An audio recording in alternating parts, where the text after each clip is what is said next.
When I started chess, it was so complicated. I had so many questions. Beginner players, whenever they're playing, they like to keep score, right? You capture your opponent's queen and he captures your queen, you look at what's off the board, right? And you say, I'm ahead or I'm behind. I'm ahead of bishop, I'm behind a pawn, I'm ahead of rook, but my opponent has a knight and a pawn. Well, I used to do that a lot, okay? And I was always counting. So we say the pawns are worth what? 1 point. 1 point. And we say the knight? 3. 3, correct. And the bishop? 3.25.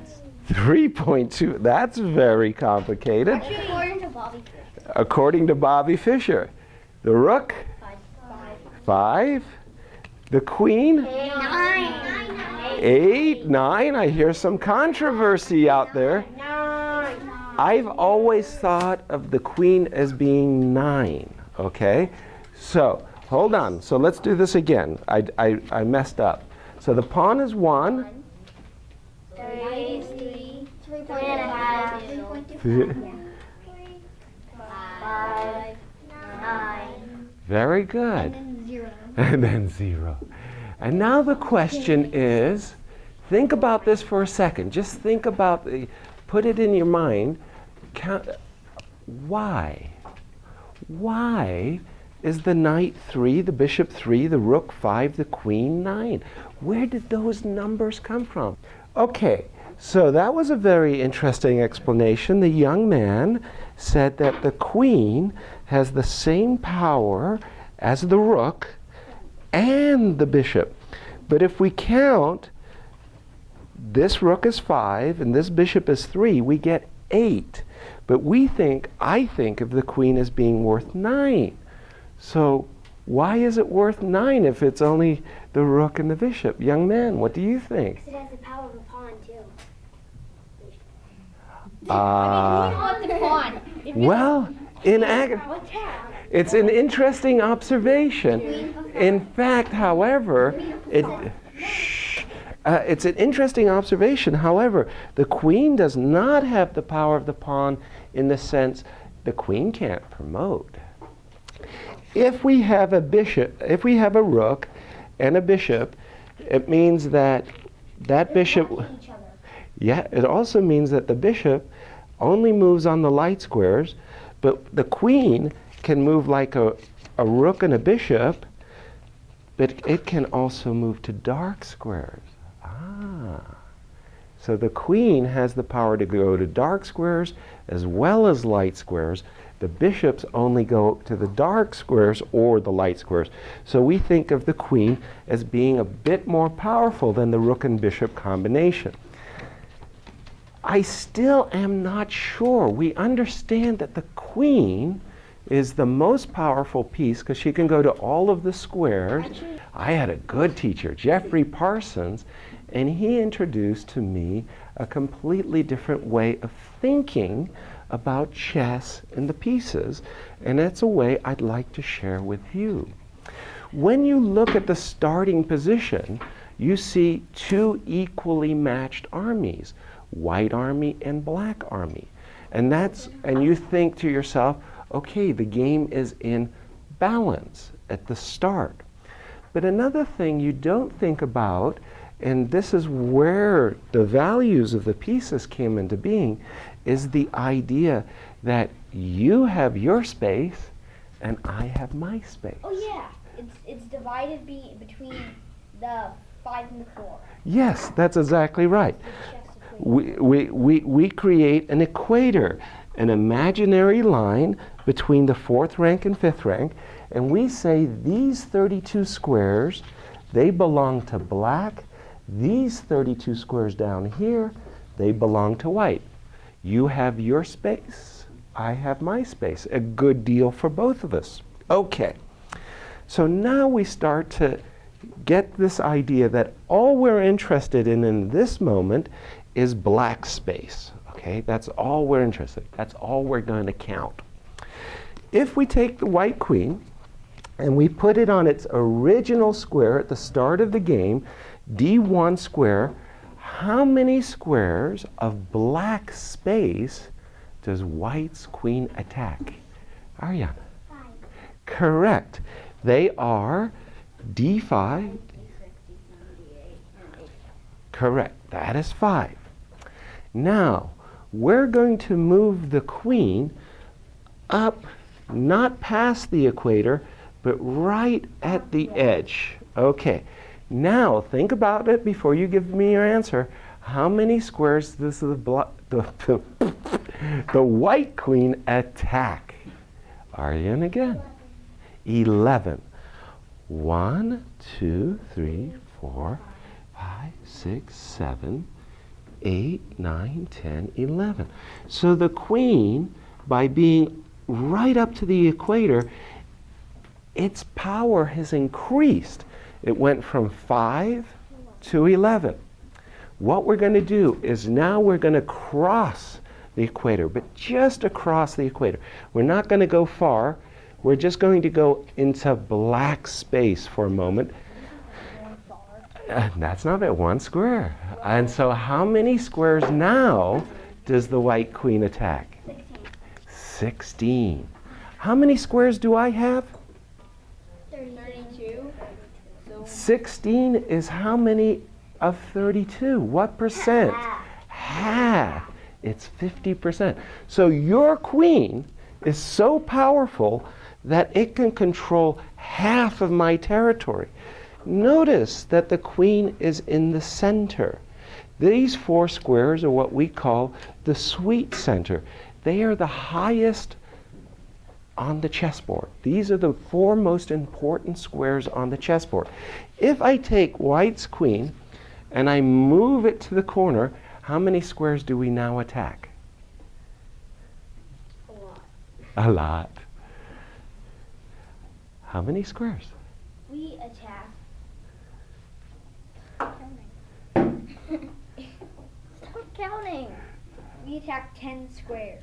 Okay, let's count. 1, 2, 3, 4, 5, 6, 7, 8, 9, 10. But did you forget about the bishop? Power of the queen? Oh, yeah. 11, 12, 13.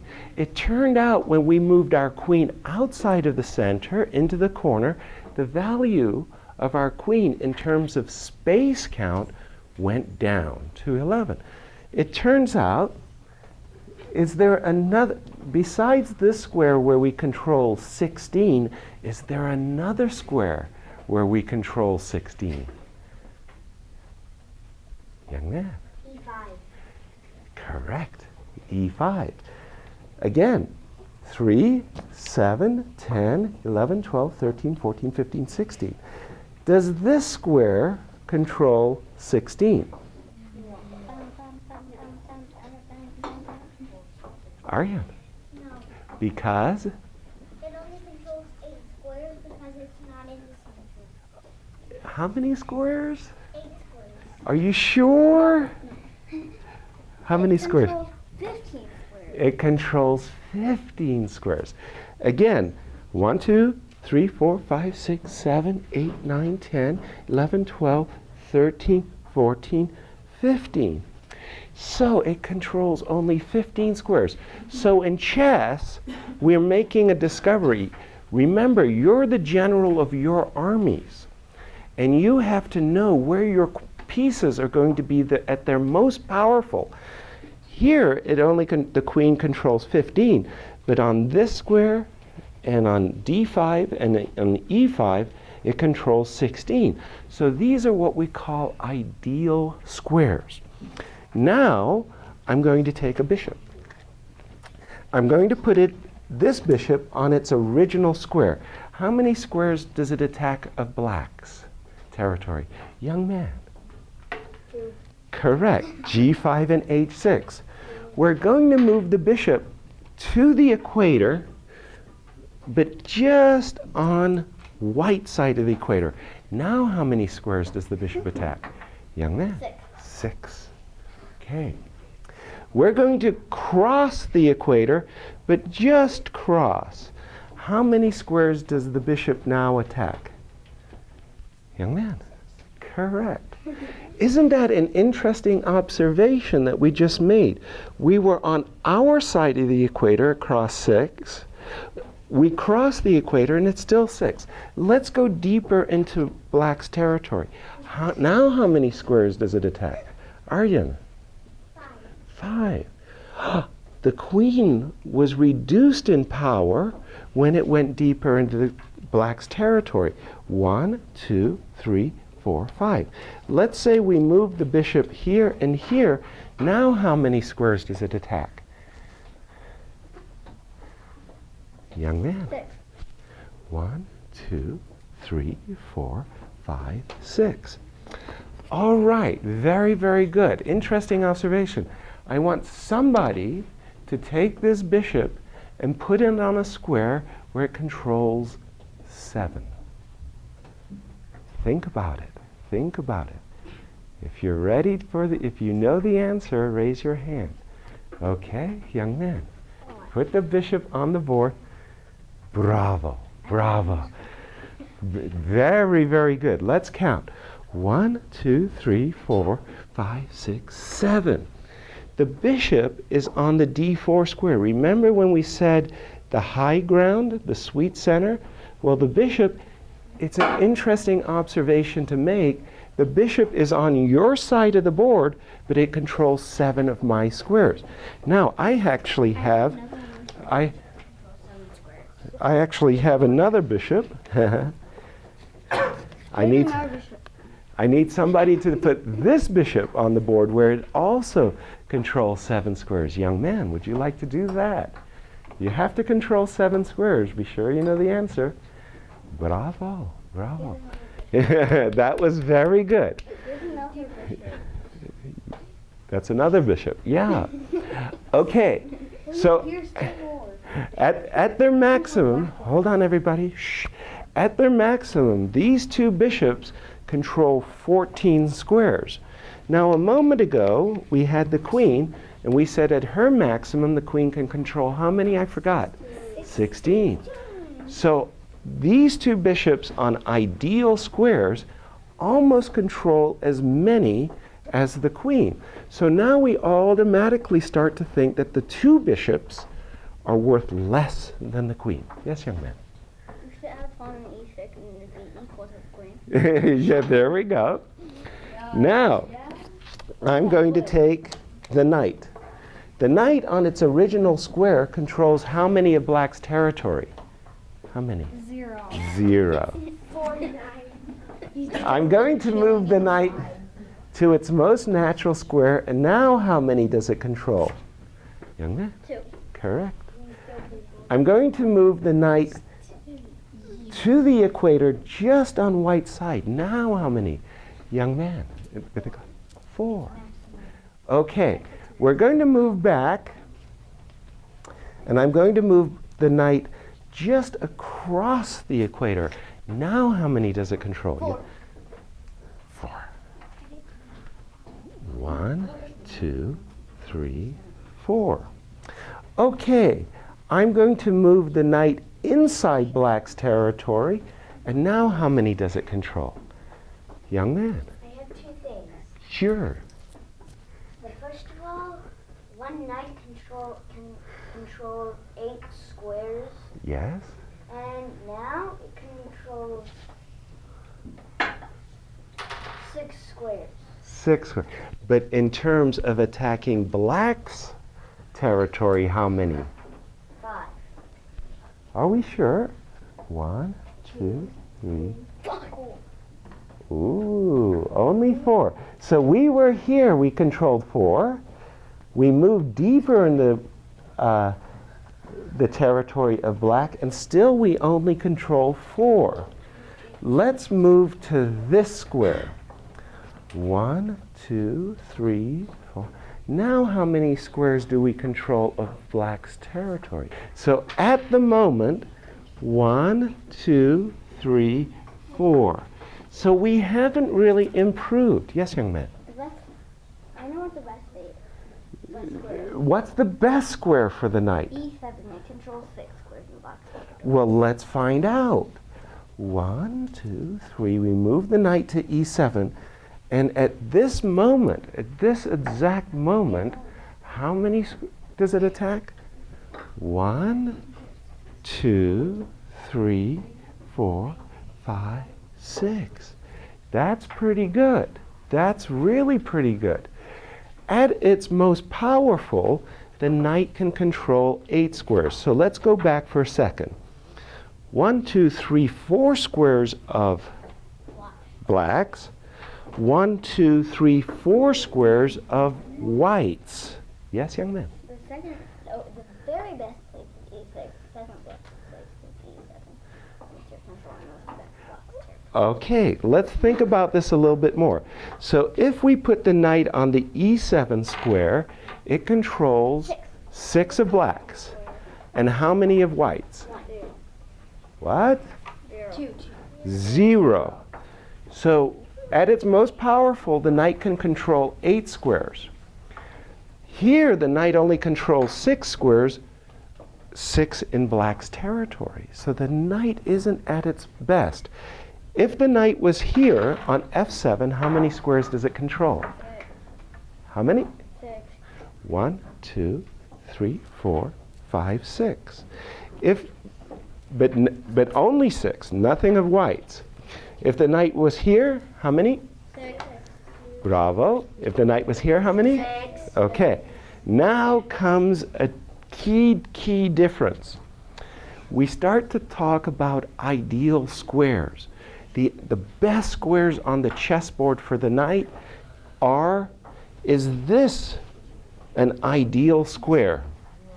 No. 6 in black's territory, 2 in white. 6 in black's territory, 2 in white. So it means that the knight attacks 8 squares, only 6 of black's territory. Is this an ideal square? Yes. Yes. Yeah. Same story. 6 and this? Yes. Yes. Same story. These are ideal squares. C6, D6, E6, and F6. These are ideal squares. Now, if I take the knight, another knight, and I put it on an ideal square. So in this position, how many squares does the black knight control of white's territory, of black's territory? Yes, young man? 12. What was the maximum for the bishops? 14. What's the maximum for the queen? 16. So the two knights control a little less territory than the bishops and a less territory than the queen. So we get these values. This is how we start to get this table of values. Young man. For some reason, computer engine considers a knight to be equal to a bishop, but 2 bishops to be better than 2 knights. Right. That is true. Because the 2 bishops, as we've seen, can control 14 squares together. Now what we're going to do next is we're going to take a rook.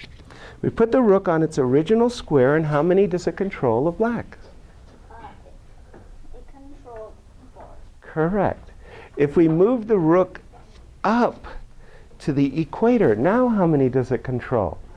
Young man. Still 4. We're going to cross the equator, and now how many? Aryan, how many? Correct. If we move this rook to this square, now how many does it count? How many does it control? Young man? 10. If we move the rook to d8, all the way inside of black's territory, how many does it control? Young man? Still 10. 11 We don't count itself. It doesn't. It always controls 14. It does control the square that it is on. It always controls 14 squares, including white's territory. Including white's territory. So 10 at the moment. So if we take, whoops, here we go, I got it. If we take 2 rooks and put them in black's territory, how many squares did the 2 rooks attack, young man? 20. So that's more, yes, young man? It's actually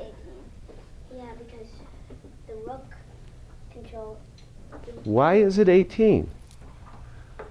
Because these. Well, they're doubled. So this rook controls 1, 2, 3, 4, 5, 6, 7, 8, 9, 10. This rook, 1, 2, 3, 4, 5, 6, 7, 8, 9, 10. So 20. 20. 20. Okay, the rooks control 20, which was more than the queen, which is why we start to think of the two rooks as being worth 10 each, which would make them more valuable than the queen. Okay, now, what were the ideal squares for the bishops? Young man. The ideal square? Correct. What were the ideal squares for the knights? Young man. D6 and E6. D6 and E6 are two ideal squares. E6. I prefer two other squares that are ideal. Yes, I prefer these squares. The reason why I prefer these squares for the knight, it's a little bit of a tricky question. It has to do with the black king. Okay? Imagine that the black king was castled, then this knight attacks the king. Imagine that this black king was over here, and then the knight on c6 could harass or attack the black king here. So these two, if the two knights were in the center and the black king was in the corners, it would be a little bit farther away from the white knights. So I prefer these two squares as what I would call the ideal squares. When we look at this position, do we notice something special about this position? What is special about this position, young man? All the pieces are protecting each other. All the pieces are protecting one another. And also the bishop doesn't, and this bishop doesn't have as many squares as it normally. Because it's blocked. That is true. And the same is true of this. But look at the construction. Look at the harmony of the two pieces. Now, usually speaking, the rook, again, sorry, where's the black king? The rooks are usually best on what we call the 7th or the 2nd. The reason is because of the black king. Or pawns. Because you could threaten checkmate And or pawns. and pawns, yes. You Raise your could, hands if you want to comment. okay, so here the white rooks. What is ideal about these white rooks, young man?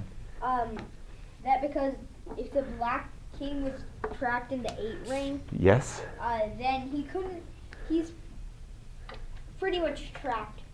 He Yes. can't move anywhere. You couldn't Plus move the- anywhere. Plus the knights are canceling out B8, and then they're all D8 and E8 and G8, they cancel all of those squares out. Also, did you notice that the knights are protecting the rooks?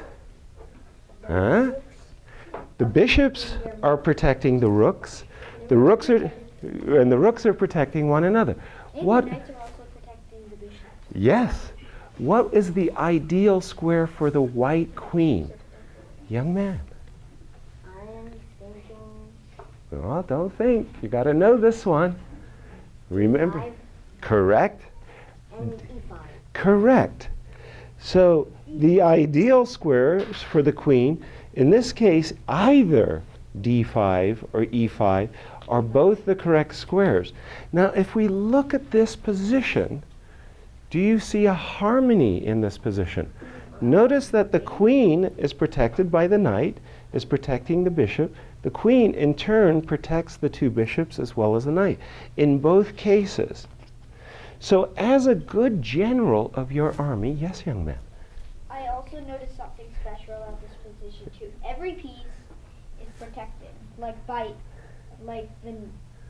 the knight on C6 is protected by the queen. The knight on F6 is all protected by a bishop, and the rooks are protected by the knight.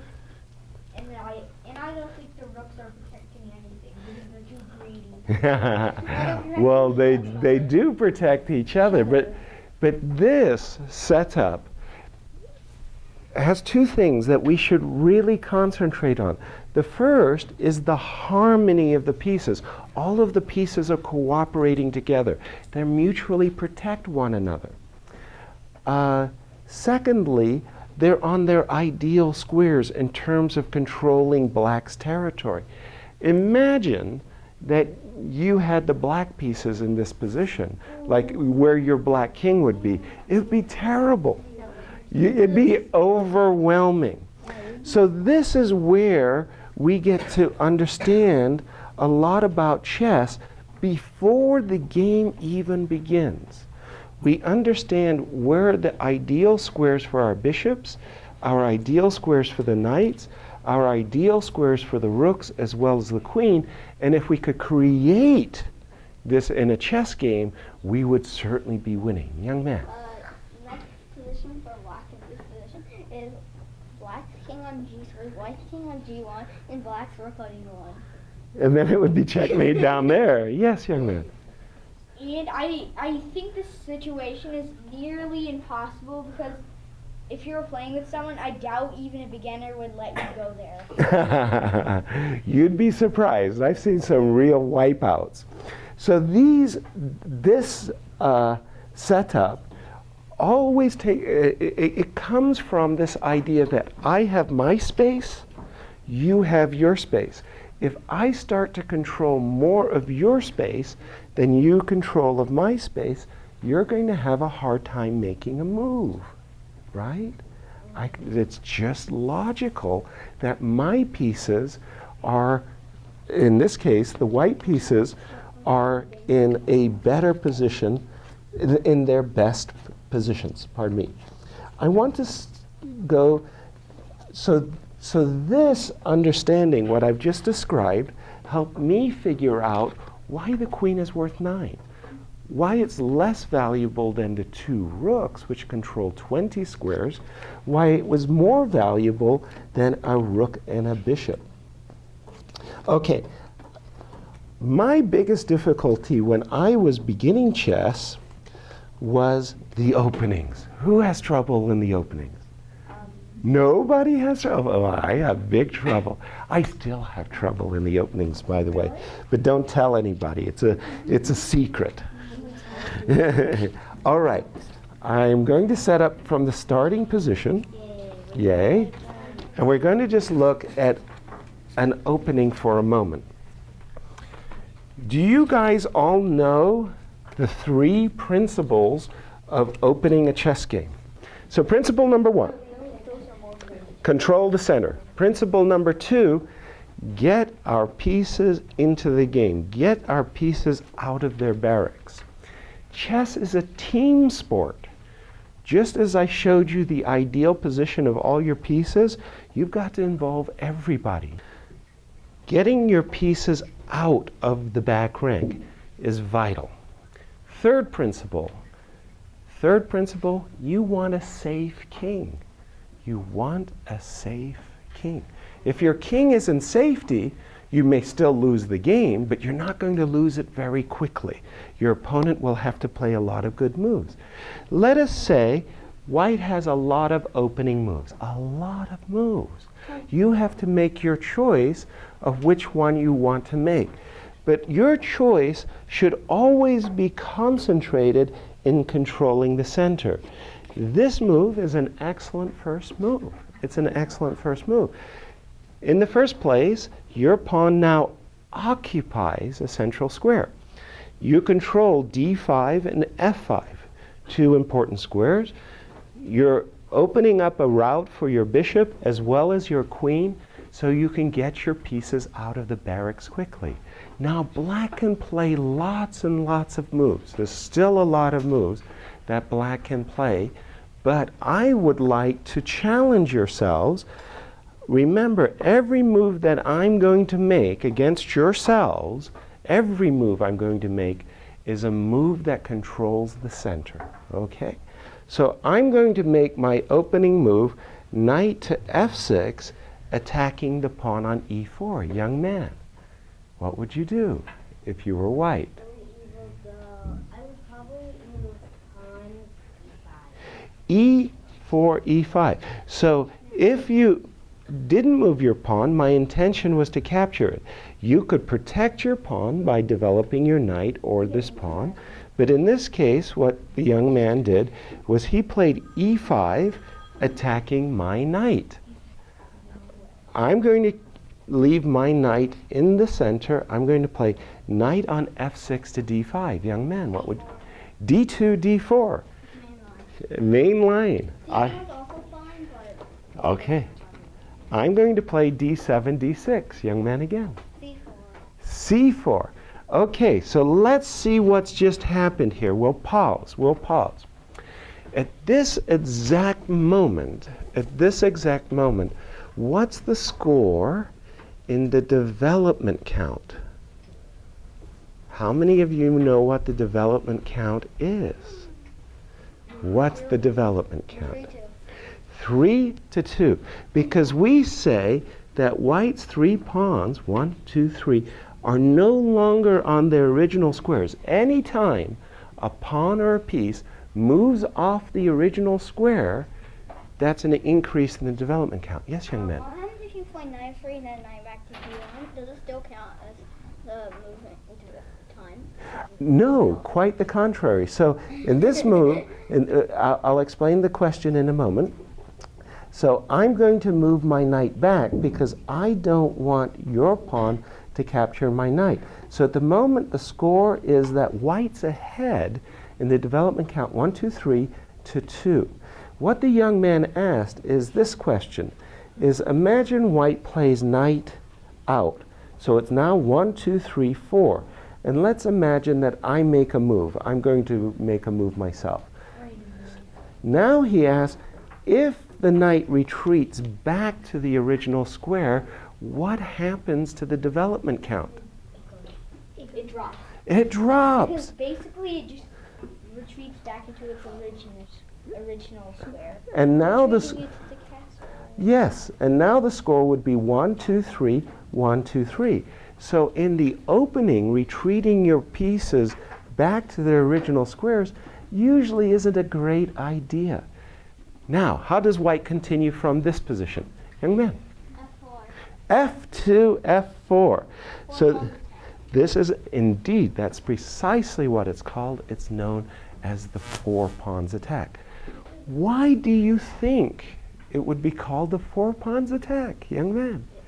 It uses 4 pawns. It uses, chess is a very logical game, isn't it? So I'm going to move my bishop to f5. Now notice what I did. I brought a piece off the back rank. I put it on the center. Remember what is our center, these 16 squares. And now I am attacking the square e4. It's your turn. What would you like to do? Young man? Yes? Knight b1 to c3. I congratulate you all for the moves that you're playing so far, because you've played 1, 2, 3, 4, 5, 1, 2, 3. I'm going to advance my pawn. Now it's 4. You're still ahead in the development count. Aryan, what are you going to do? Knight f3. Knight g1 f3. 1, 2, 3, 4, 5, 6. You guys are playing really well. Really well. I am going to capture this pawn with my pawn. Young man. F takes e5. Okay. So what's the score now? 1, 2, 3. I'm going to develop my knight. Notice that all my pieces, I'm trying to attack the center. Young man, what would you do? Which one? Yes.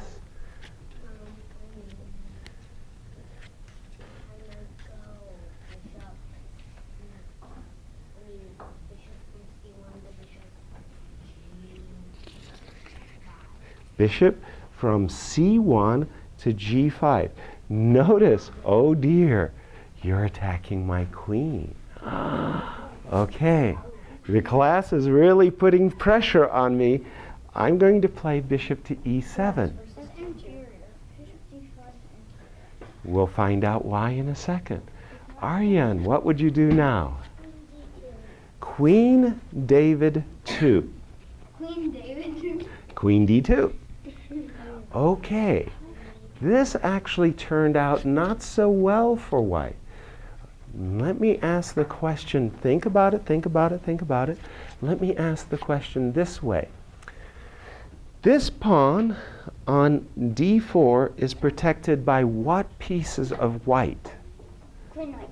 Queen and knight. This pawn on d4 is attacked by what pieces of black? Queen knight. Correct. The bishop on g5 is protected by what pieces of white? Queen knight. Yeah, this is getting really easy. The bishop on g5 is attacked by what black pieces? Queen bishop. Oh, I was expecting you to say queen knight there for a moment. So now, what would happen It's technically an X, right? if I capture the bishop? What would you do? You would have to capture with either the knight or a queen, and then you can take the pawn. Exactly. One of the defenders of the d4 pawn must recapture the bishop. If you recapture the bishop with the queen, You lose your queen. no, you would lose the pawn. I will take your pawn. And now it's 1, 2, 3, 4. 1, 2, 3, 4. That I'm a pawn up. Yes, young man. The only one thing, it might make you hungry since you like pawn. Yes. It would make me, I would feel very satisfied. We're going to go back just a pair of moves for a moment, and we're going to suggest that as attractive as the move bishop g5 was, it actually didn't work out very well for white. Young man. I think of bishop e3. Bishop e3. Very, very good. Bishop to e3 defends this pawn on d4 one time more. And it gets a bishop off the back rank. What's the development count? Yes, young man? 6-4. 6-4. Now, I'm going to make a violation of the principle of moving the same piece twice. The normal move for black would be either to play bishop to b4, or bishop to e7, or queen to d7, developing a piece off the back rank. I'm going to do a crazy move, bishop to g4. h3. Okay, let's see. So I've moved the same. What's the development count now? 5, 6. What is it? 5, 6. 1, 2, 3, 4, 5, 6. 1, 2, 3, 4. 6, 4 still, just as it was a moment ago. h3 was suggested. After h3, that was what we call a little slip. h3, I'm going to take the knight. Young man, what would you do?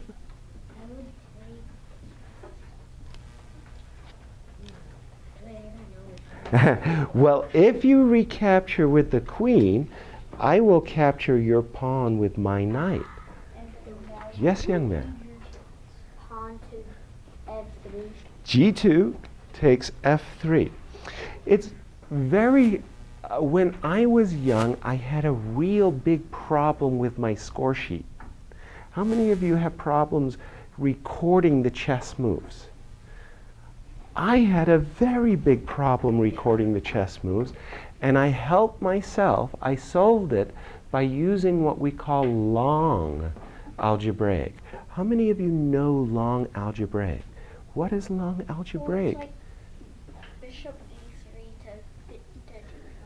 Yes, exactly. So what you do is you write down the piece, the square, the square that the piece is originally on and what it moves to. So in long algebraic, I would write the move G2 takes, with an X, G2 takes F3. And what I would write on my score sheet for my move, in this case, notice I move my queen from D8, and I would put a hyphen, a little slash, queen D8 to H4, and since it's a check, I would make a little plus.